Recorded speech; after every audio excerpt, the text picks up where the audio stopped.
The Y2K aesthetic is back, and no, I'm not kidding. Many of the elements of the original Y2K look have re-emerged among teens and 20-somethings, with the whole vibe being decidedly different. As much as it revisits the past and revels in nostalgia for the sake of, well, nostalgia, in many ways, it stands apart, a reinterpretation of the past without a faithful replication. And this shouldn't surprise us. Trends are all about context. They reflect the time, the tech, the generation leaning in heavy. And we are in the micro trend era where every new aesthetic is fleeting and every new brand of individuality is replicated, reproduced, and abandoned before the online order arrives on our doors. And although we tend to connect aesthetic trends with the clothes we use to exhibit the whole vibe, it's also the hair, the music, the movies, the TV shows that help to create an ecosystem that reinforces that we have found our tribe. Maybe even that we're not outsiders, we fit in. But today I want to also focus on an element of creating a fully aesthetic trend that often gets overlooked or forgotten: fragrances. Now hold in your mind the image of the cottagecore girly, or someone giving head to toe cyberpunk or grunge. Now imagine a 25-year-old giving that girl or clean girl or coquette. Do they all smell the same? And if we were to imagine a Y2K perfume vibe, what comes to mind? In today's video, I'm talking the return of the Y2K aesthetic and where and how fragrances fit with all of it, because it's no less fascinating but rarely discussed. I hope I'm not wasting my time, jumping all the way in too deep. I hope you're not missing the. Hi, I'm Jeanique, and I was around for the countdown. At the time, I leaned in heavily into the utilitarian elements of the Y2K aesthetic, rocking oversized bottoms with all the pockets, baby tees with graphic Chinese calligraphy, and 20-pound combat boots made into platforms or heels. I was both ready to kick down somebody, but also be in an Aaliyah video. You know, are you that somebody? I was ready. I stayed ready. So let's talk about the original Y2K aesthetic and what made it stand out. Because trust and believe, it was a moment, it was a vibe. So starting in around 1997, right, we started to transition away from the slip dresses and the pared back aesthetic of the colloquially titled heroin chic era. Everything got bigger as we approached the year 2000. Everything got bigger, shinier, brighter, and more optimistic. Technology had come to save us all, hoping that our own fifth element fantasy dream was right around the corner. The dot-com bubble was rotund, just ready to pop at that point. And even if we were scared that a total blackout was imminent and we'd all have to go back to the pre-internet days, oh my god, the horror, we also thought that the Jetsons wasn't far off and maybe we'd be hanging out in space soon. I mean, I thought those things at least. Boy bands were everywhere. We had the Backstreet Boys in all white on the cover of the Millennium album. We'd just been introduced to Britney and Christina. The Real Slim Shady, the LP, had just given us the line, "I never meant to give you mushrooms, girl," which wormed its way into my brain and stayed stuck till today. Destiny's Child was telling us to leave our men at home, obviously. Santana had given us the best guitar riff we'd ever heard. Ricky Martin had just blown up at an award show. Mariah Carey gave us Rainbow and some questionable behaviors. Lauren gave us the Miseducation. We felt grown when we listened to that shit. And the reign of the R&B girl group was at its peak. We had Black, we had 702, we had Total, and most importantly, we had TLC. Because nothing was more iconic than No Scrubs at the time. But it wasn't just Y2K music that gave, the movies were also fire. We got The Sixth Sense, and everyone everywhere collectively gasped at the big reveal. The Matrix made us all consider seriously whether it was all a simulation. Fight Club had us all saying the first rule of Fight Club is to never talk about Fight Club. And She's All That was one of many movies that made the Ugly Duckling to Hot movie sort of diatribe, like, even more popular. If we could all just take our glasses off and put our hair down, we would all be hot in high school, obviously. And Eyes Wide Shut came out around that time, which was weird, and it made us feel things, and it was also very weird. Did I say it was weird? It was weird. And Cruel Intentions was straight up the sexiest movie of that era. Fight me. The Blair Witch Project had us all believing, I know it had me believing, that this shit legitimately happened, because found footage horror just wasn't a thing before the Blair Witch Project. And Scary Movie turned the shit that used to scare us into jokes. And Love and Basketball, I remember for me, was gold. How fucked up was that? Because the fuck? In the middle of all of this, we were serving looks. The key elements that defined the Y2K aesthetic were bold and vibrant colors, futuristic and tech-inspired motifs, cyberculture, space age, emerging technology. We had excessive and maximalist styles, and we had these exaggerated and flamboyant fashion choices. It was beautiful. But we also had logomania, terrible, and extremely low-rise jeans, even fucking worse. Micro handbags, which I still miss. Shimmer and glitter and sequins were everywhere. Overly exaggerated silhouettes. I was here for all of that. Think Missy Elliott in any music video at the time. So much of what was trendy at the time was influenced by the cultural moment, our anxieties, our preoccupations, and our optimism, and the style reflected that. The version of Y2K that's all my For You page is the same, but not the same. It's unmistakably a riff on the style of the early 2000s with the cargo pants and the baby tees and the Jetsons-inspired hair, but the feel of it is all its own. So even though we have the return of bold colors and exaggerated, even futuristic silhouettes, and somebody keeps trying to make low-rise jeans a thing again, fuck you, seriously, not everything has made a return, and that matters. The shiny metallics and all the sequins, all of that stayed gone. So why this and not that? The answer is nostalgia is fickle as fuck. Nostalgia, or the yearning for the past, tends to see us idealizing bits of it rather than the whole thing. So we pick through the past for the things we most connect with, and we leave the rest. So the Y2K of today has these massive trend gaps, things that didn't make it into today's iteration. Those extra sparkly sequin handbags that I held on to for way too long, and the paperboy hats, or the way we used to cut the top off of jeans so they'd have an even harder time staying out. Those didn't make the 2023 cut. But it's not just those aspects of fashion that are unremarkable or unrealistic or impractical that don't get repurposed. I think those items that sort of grew out of a very particular cultural moment that doesn't necessarily translate well to a different time might have something to do with it. We all remember J-Lo in that dress at the Grammys in 2000, right? And how that dress inspired everyone to rock a plunging neckline and introduced us to boob tape, or better still, Christina Aguilera at the Grammys in the scarf top and the micro mini skirt and the paperboy hat, or Britney and Justin in head-to-toe denim at the 2001 American Music Awards. We were all wearing scarves as tops at a certain point, and denim on denim on denim as a result, right? Absolutely. But have those versions of the Y2K fit come back to haunt us?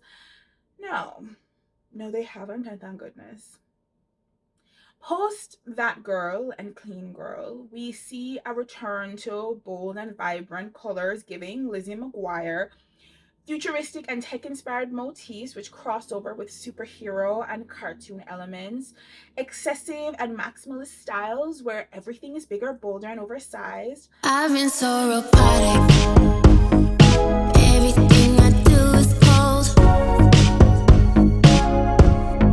Funky, hypnotic. Make me wanna hit the dance floor. Don't you stop moving. Looking different, what a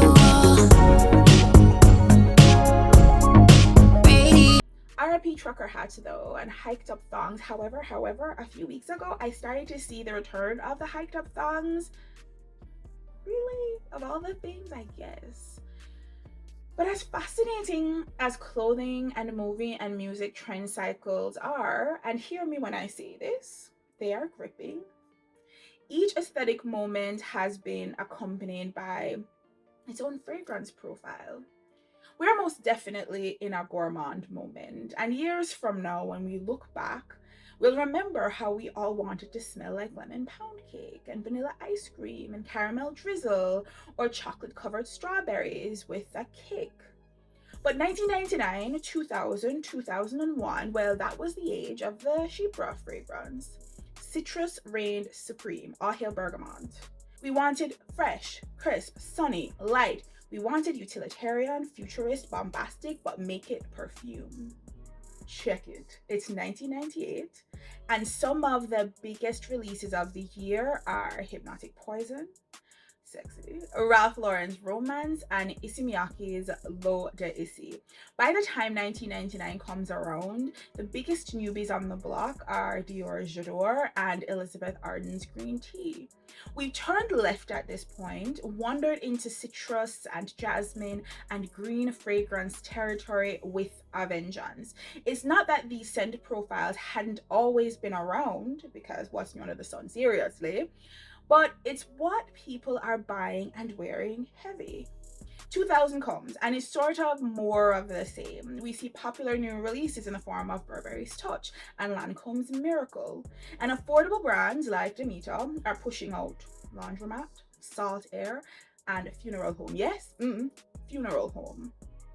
2001 introduces us to some still beloved fragrances.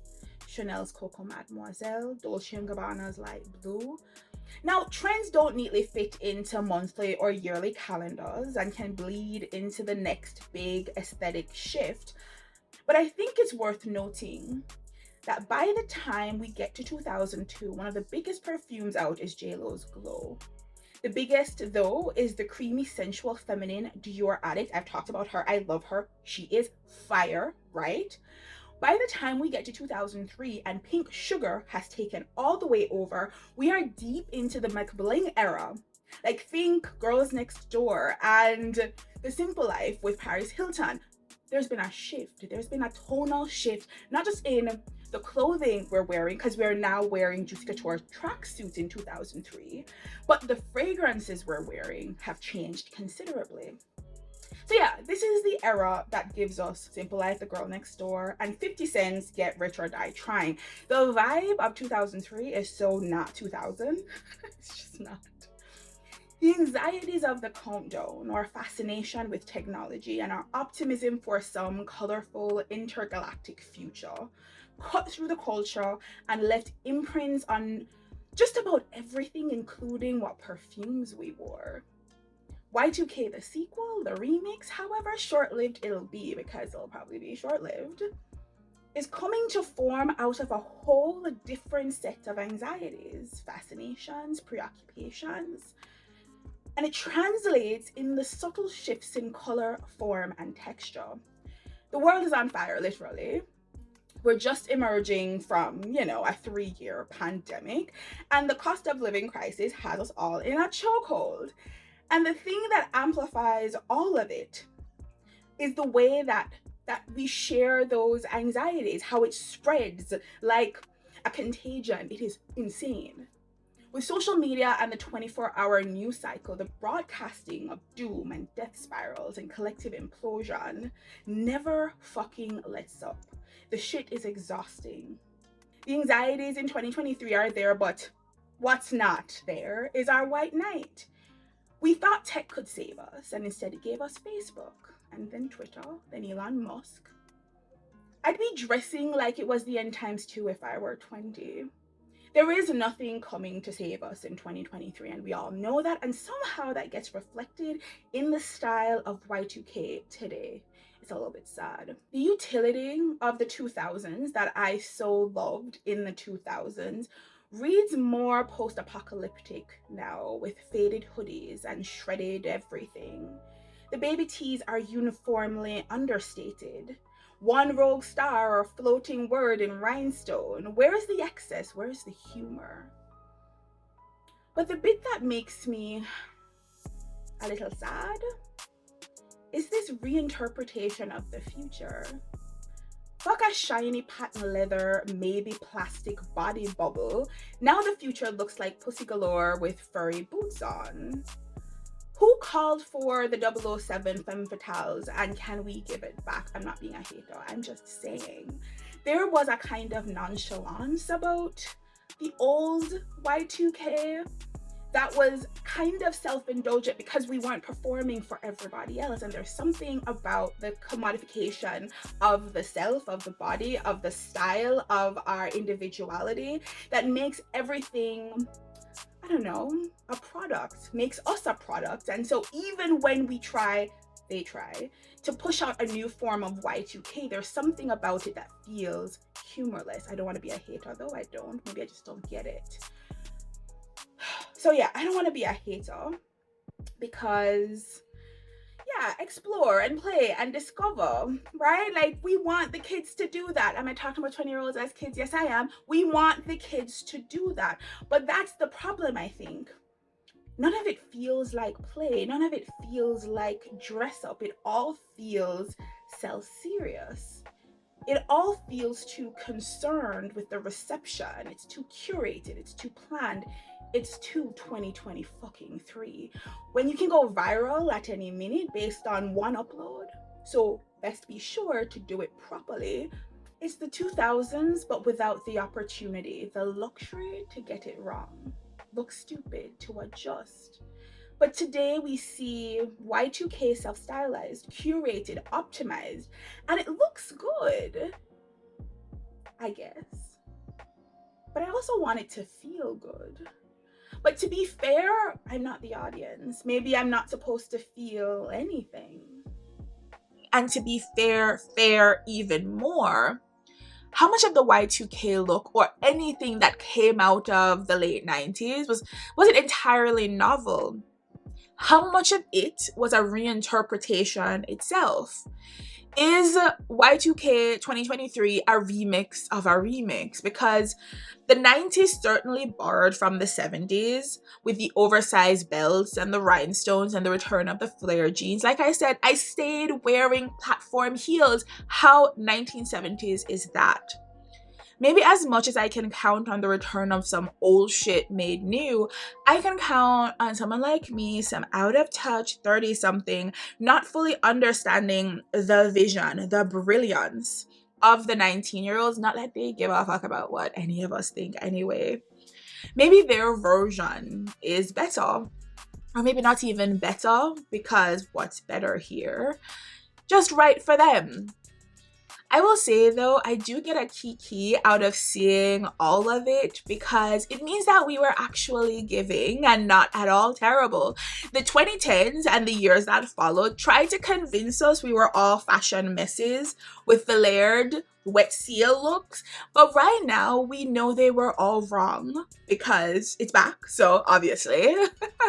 So my auntie recommendations, I'm only using that name in this one video, excuse me, is that for my Y2K the remix bodies, if you are wanting to explore Y2K fragrances that give and still give based on what was released back then, check out Chanel's Coco Mademoiselle or its dupe, Club de Nuit for women from Armaf. It's cheaper, it's just as good. Dior's J'adore is still fire. So is Burberry's Touch, which was my signature scent, and I still fucking wear, excuse me, of course I do. Dolce & Gabbana's light blue is still a vibe. 15-year-olds are still out here wearing it. Of course they are, but I prefer the flanker, light blue intense. It is a vibe. Guerlain's Cherry Blossom from the Aqua Allegoria line came out around that time, but you do have newer releases that give Y2K as well. Mandarin Basilic, one of my favorites from them, and Nerolia Vetiva, which is an award-winning fragrance that gives Y2K for someone a little bit more daring. But if you want newer releases that gesture to Y2K without faithfully replicating it, I'd say Burberry Her EDT, which is softer, sweeter, and Chloe Nomad Absolute, which gives an earthier, woodier version of the Y2K. There's also Creed Aventus for Her, which is less tart, less green, but reads similarly crisp and similarly powerful.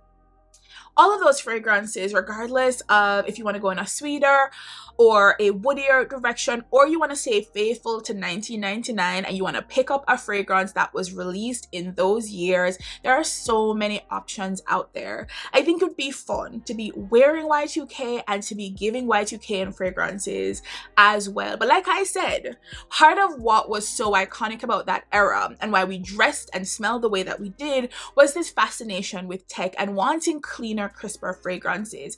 And maybe the fascination is entirely different now, even if the fashions look the same. It just means that the reason you are reaching for those looks is for different reasons. They work under different contexts, but the purpose is entirely different. And so the fragrances will be as well. I get all of it. I respect all of it. It's all a vibe. It's all fun play. And I'm about to pull out that sequin handbag that I still have that I will make come back, because you know what? It really looks good. It looks good. I don't know what anybody has to tell me. Tell me your favorite Y2K fragrances down in the comments. I want to hear what you were wearing at the countdown. Also, come back for more shit, because this was fun. And maybe it was fun for you as much as it was fun for me. Bye, y'all. Only happy if you're happy for me. Dying every second you ignore me. Now all my self-worth depends on you. When did I become so desperate? When did I become so insecure?